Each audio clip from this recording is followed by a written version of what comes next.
ওগো, তোমার কি ঘুম হলো? হোটেলে যাবে না?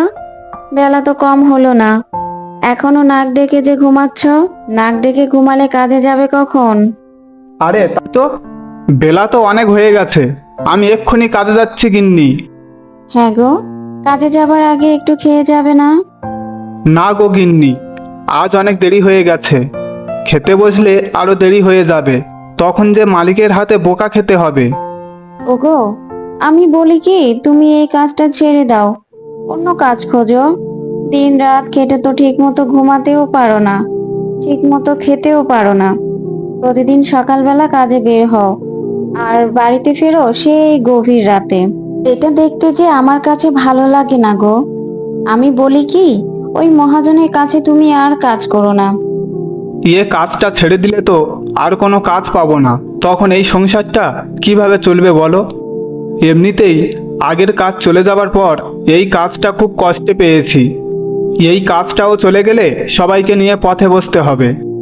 তাও তো তুমি ঠিক কথাই বলেছ। আচ্ছা, এবার তাহলে কাজে যাও। হ্যাঁ গিন্নি, যাচ্ছি। আজও কিন্তু কাজ শেষ করে বাড়ি আসতে রাত হবে। তুমি মিনুকে নিয়ে খেয়ে ঘুমিয়ে পড়ো।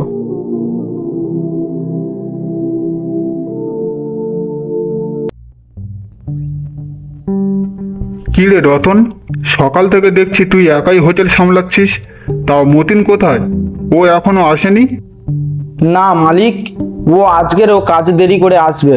এত দেরি করে আসলে যে কাজের অনেক ক্ষতি হয় মালিক। আমার একার পক্ষে এত কাজ করা তো সম্ভব নয়। আমার তো চার হাত পা নেই যে একাই সব কাজ করব। হ্যাঁ রে রতন, তা তুই ঠিক বলেছিস। দিন দিন মতিন কাজে অনেক দেরি করে আসছে। এভাবে কাজ করলে চলে নাকি? শুধু কি দেরি করে আসে মালিক, আপনি না থাকলে কাজেও অনেক ফাঁকি দেয়। আমি আপনাকে বলেছিলাম মতিনের একটা ব্যবস্থা করতে। এভাবে তো আর হোটেলের ব্যবসা চলে না। কি রে রতন, আমাকে নিয়ে কিছু বলছিস না কি রে? না না মতিন ভাই, তোমার নামে আমি কি বলবো? কি যে বলো তুমি, যাই আমি কাজ করি। কি রে মতিন, তুই আজও দেরি করে আসলি? বলি, এটা কি তোর বাপদাদার হোটেল নাকি যে বেলা 12টার সময় কাজে আসবি? কর্তাবাবু, আজ ঘুম থেকে উঠতে একটু দেরি হয়ে গেছে, আমাকে আজকের মতো মাফ করে দিন। কর্তাবাবু, আমি আর কখনো দেরি করে আসবো না। প্রতিদিন তোর একই কথা শুনতে শুনতে আমার কান ঝালাফালা হয়ে গেছে। আমি আর তোর কোনো কথাই শুনতে চাই না। হতচ্ছাড়া, যখন তোর কাজ চলে গিয়েছিল আমি তোকে কাজ দিয়েছিলাম, আর তুই আমার কাজেও ফাঁকি দিস। কর্তাবাবু, হোটেলের সব কাজ শেষ করে থালা বাসন পরিষ্কার করে অনেক রাতে বাড়ি গিয়ে ঘুমাই, তাই তো সকালে তাড়াতাড়ি উঠতে পারি না। তবে আজ থেকে আমি আর দেরি করব না। থাক, হয়েছে হয়েছে, তোকে আর কষ্ট করে কাজে আসতে হবে না। তুই কাল থেকে আমার কাজে আসবি না, বুঝলি? তোর পাওনা টাকা যা বাকি আছে তা নিয়ে বিদায় হ। না না কর্তাবাবু, আমাকে কাজ থেকে তাড়িয়ে দিবেন না। কাজ না থাকলে যে বউ বাচ্চা নিয়ে না খেয়ে মারা যাব, আমার সাথে এমনটা করবেন না। চুপ কর, পাওনা টাকা নে, না হলে পাওনা টাকাও পাবি না। পাওনা টাকা নে আর বিদায় হ। মতিনের কাজ না থাকায় মনের কষ্টে গাছের নিচে বসে কান্না করছিল মতিন। সে গাছের উপরেই থাকতো এক শাকচুন্নি। গাছের উপরে বসে সে মতিনের সকল কথা শুনছিল। এখন আমি কি করব? কাজ নাই, মহাজন আমার সাথে এটা করতে পারলো। এখন বউ বাচ্চাকে নিয়ে কি খেয়ে বেঁচে থাকবো? হে বিধাতা, পথ দেখাও। আহারে, বেচারা গরিব মানুষের দুঃখ কখনো তাদের পিছু ছাড়ে না। লোকটি যদি সৎ হয় তাহলে আমি তার উপকার করব। লোকটি সৎ কিনা আমি তা একবার পরীক্ষা করে দেখি তো। এই বলে শাকচুন্নি এক বুড়ির বেশ ধরে মতিনের কাছে এলো। বাবা, আমাকে একটু সাহায্য করবি? দুদিন হলো কিছু খাইনি, ক্ষুধার জ্বালায় যে আর হাঁটতেও পারছি না। আপনি না খেয়ে আছেন, আমার কাছে তো এই সামান্য টাকাই আছে। তাও যদি তাকে দিয়ে দিই, তাহলে বউ বাচ্চা নিয়ে কি খাবো? হ্যাঁ বাবা, না খেয়ে আছি। কেন বুড়িমা, আপনার তিন কুলে কেউ নেই? না বাবা, আমার কেউ নেই। স্বামী মারা গেছে অনেক আগেই। আমার কোনো ছেলে পেলেও নেই, শরীরে তো কোনো শক্তি নেই, তাই কাজও করতে পারি না। মানুষের কাছে সাহায্য পেয়েই কোনোভাবে আমার দিন চলে। কেউ যদি সাহায্য করে তাহলেই দুমুঠো খেতে পারি, তা না হলে ঠিক মতো খেতেও পারি না। বুড়িমা তো আমার থেকেও দুঃখী। বুড়িমা, আমার কাছে এই কিছু টাকা আছে, আপনি এই টাকা নিন, খাবার কিনে খাবেন। এই টাকা দিয়ে আপনার কিছুদিন চলে যাবে। তোমাকে অনেক ধন্যবাদ বাবা, কিন্তু তোমার মুখটা অমন শুকনো দেখাচ্ছে কেন? আর কি বলবো বুড়িমা, আমিও তোমার মতন দুঃখী। তফাৎটা শুধু তোমার গায়ে শক্তি নেই আর আমার গায়ে শক্তি আছে। এরপর মতিন বুড়িকে তার সাথে ঘটে যাওয়া সব ঘটনা খুলে বলল। তাহলে বাবা, এই টাকাটা তোমারই বেশি দরকার, এই টাকা তুমি নিয়ে যাও। না বুড়িমা, আল্লাহ আমার একটা ঠিক ব্যবস্থা করে দিবেন। তোমাকে কি একটি কথা বলবো বাবা? হ্যাঁ বুড়িমা, বলুন। আমার স্বামীর একটি ছোট হোটেল ছিল, সে মারা যাবার পর আমি কিছুদিন সেখানে কাজ করে খাবার জোগাতাম। এখন তো আর পারি না। তুমি তো আমার ছেলের মতোই, তুমি চাইলে সেখানে তোমার নতুন হোটেল চালু করতে পারো। তুমি শুধু আমাকে তিন বেলা একটু খেতে দিও বাবা।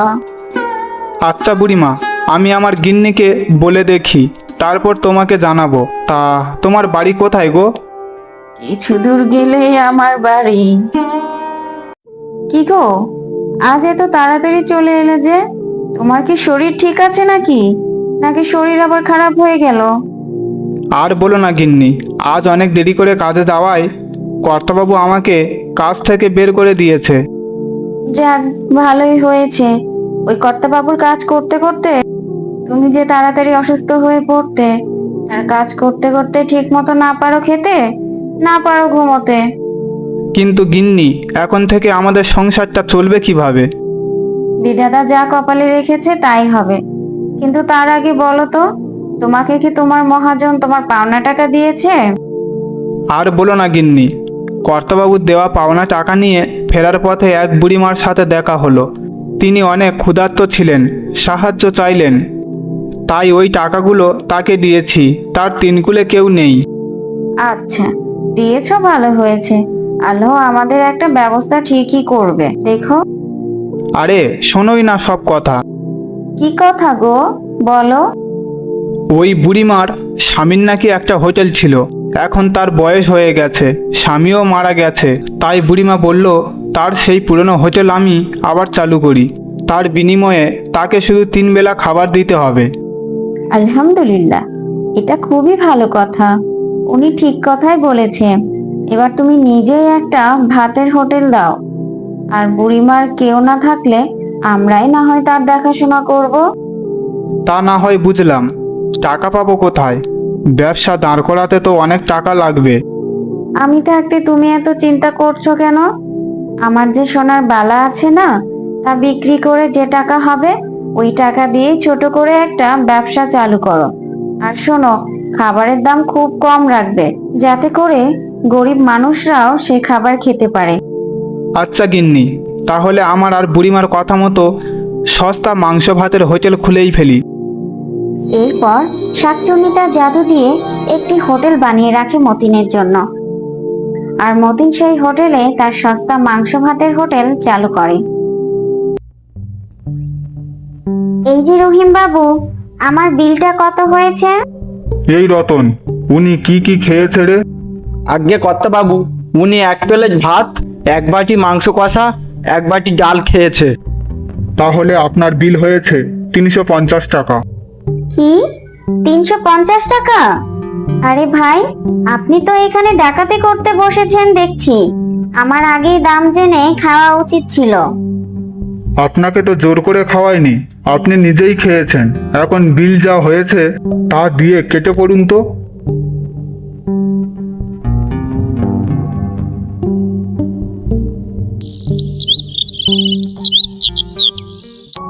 এই ভাত আছে, ভাত ভাত, গরম গরম ভাতের সাথে আরও আছে ডাল, মাংস।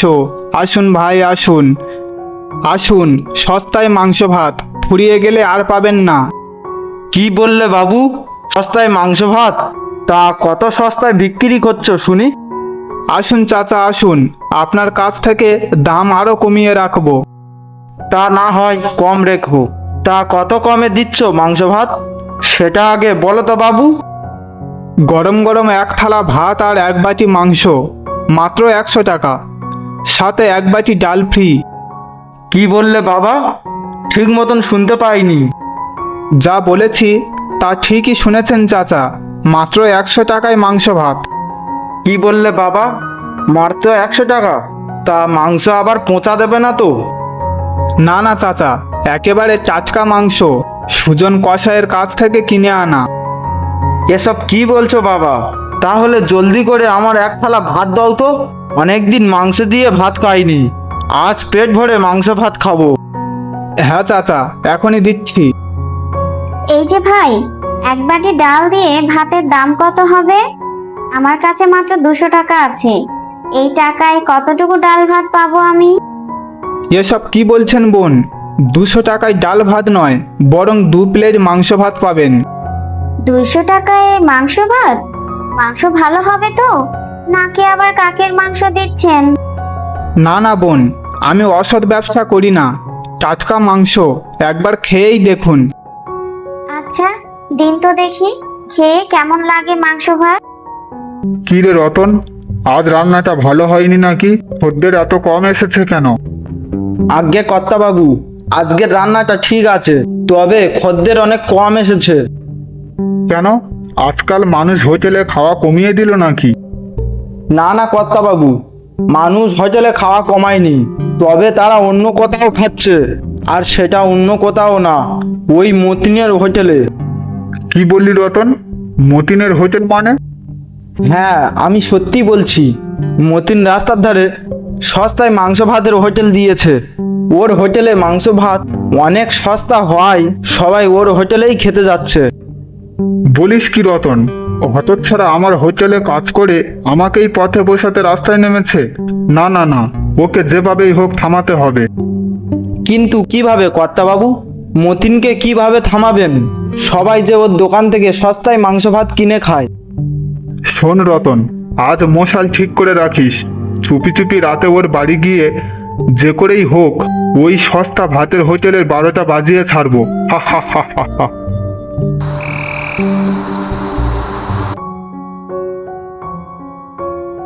আরে বাহ, আজ প্রথম দিনেই তো তুমি বেশ টাকা আয় করেছো। পুরো 5,000 টাকার মাংস ভাত বিক্রি করে আয় করেছে 6,000 টাকা। পুরো 1,000 টাকায় তোমার আজকে লাভ হয়েছে। হ্যাঁ গো গিন্নি, আজ প্রথম দিনই মাংস ভাত খুব বিক্রি হয়েছে, অনেকে খেতে না পেরে চলেও গেছে। আমি তো ভেবেছিলাম বিক্রি হবে না। বলো কি গো, না খেতে পেরে চলে গেছে? তাহলে তো কাল থেকে বেশি বেশি করে রান্না করে দিতে হবে। না গো গিন্নি, শুধু রান্না করে দিলেই চলবে না, তোমাকেও সাহায্য করতে হবে। এত গ্রাহক আসে, আমি একা পারি না। আচ্ছা বেশ, ঠিক আছে, আমি তোমাকে কাল থেকে তোমার হোটেলে সাহায্য করব। তা তুমি বুড়িমাকে খেতে দিচ্ছ তো ঠিক মতো? হ্যাঁ গো, তাকেই আগে খেতে দিই, আর সেই জন্য আজ আমাদের এই অবস্থা। তাকে কিভাবে ভুলি বলো তো? তার জন্যই আজকে আমাদের এই অবস্থা। তার অবদান আমাদের কখনোই ভোলা উচিত নয়। আচ্ছা ঠিক আছে, কাল সকাল সকাল উঠতে হবে। এখন তাড়াতাড়ি ঘুমাও। কি ব্যাপার, এই বজ্জাত বেটা দুটো এত রাতে মতিনের হোটেলে কেন? ব্যাপারটা তো দেখতে হয়। হতচ্ছাড়া মতিন সবসময় আমার হোটেলে কাজ করে, এখন আমার ব্যবসায় লালবাতি জ্বালাতে রাস্তায় মাংস ভাত বিক্রি করছিস? না না বাপু, আমি তো তা হতে দিতে পারি না। আমার ব্যবসার লাল বাতি জ্বালানোর আগে তোর ভাতের ব্যবসায় আমি জ্বালিয়ে দেব। হা হা হা হা হা হা। আমি কি আগুন জ্বালাবো? হ্যাঁ রে রতন, আর কিসের অপেক্ষা করছিস? জলদি করে ওর হোটেলটা জ্বালিয়ে দে তো দেখি। আজ্ঞে কর্তা বাবু, এক্ষুনি দিচ্ছি। ওরে বেটা বজ্জাত, এই ব্যাপার, মতিনের হোটেল তুই জ্বালিয়ে দিবি? দাঁড়া, তোদের মজা দেখাচ্ছি আমি। এরপর রতন যখনই আগুন হোটেলে জ্বালাতে যায়, তখনই শাকচুন্নি তার মায়া শক্তি দিয়ে আগুনকে নিভিয়ে দেয়। আবারও যখন আগুন জ্বালাতে যায় তখন আগুন হোটেলে না পড়ে মহাজনের মাথায় গিয়ে পড়ে, আর অমনি মহাজন ছটফট করতে লাগলো। এ কি করলি রে হতচ্ছাড়া রতন? তোকে হোটেলে আগুন দিতে বলেছি, আমার মাথায় দিতে বলিনি। ভুল করে হয়ে গেছে কর্তাবাবু, মনে হলো কেউ আমার ধাক্কা দিল। পাজি রতন, আবারও কথা বলছিস? বাঁচা আমাকে, এখন বাঁচা। ওরে বাবারে, জ্বলে গেল, পুড়ে গেল।